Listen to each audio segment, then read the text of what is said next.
The North Korean leader Kim Jong Un is on his way back to Pyongyang after meeting Vladimir Putin in Russia's Far East.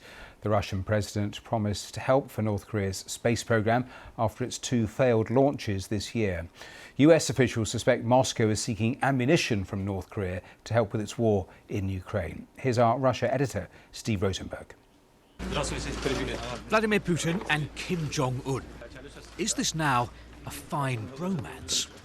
At the very least, both leaders believe they benefit from a closer relationship. Their day began with a tour of a Russian space centre. Launch pads and rocket systems.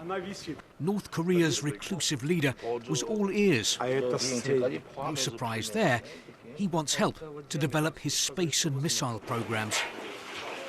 Later, President Putin said their talks would be on the economy and humanitarian issues.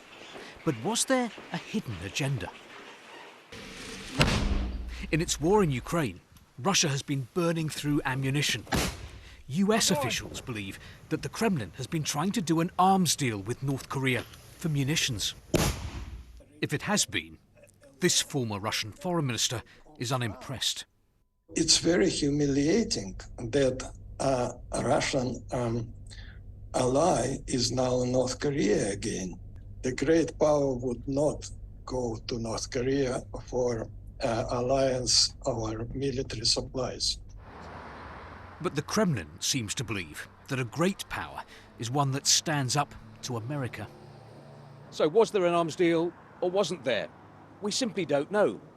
But what is clear, I think, is that the Kremlin is using closer ties with North Korea to send a message to Washington that Russia may be under pressure, under sanctions, but it still has the capacity to cause problems, big problems, for the West. In other words, is Moscow using North Korea to scare Russia's opponents? That's what we are going to show you, that you disregard us, but we still have this incredible leverage around the world, and we haven't even scratched the surface of how much we can do damage, potential damage, or at least freak you out. If that happens, I think that's Putin's greater weapon than actual physical weapons. Kim and Putin.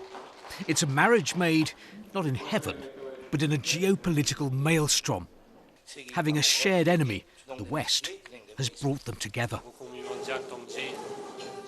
Steve Rosenberg, BBC News, Moscow.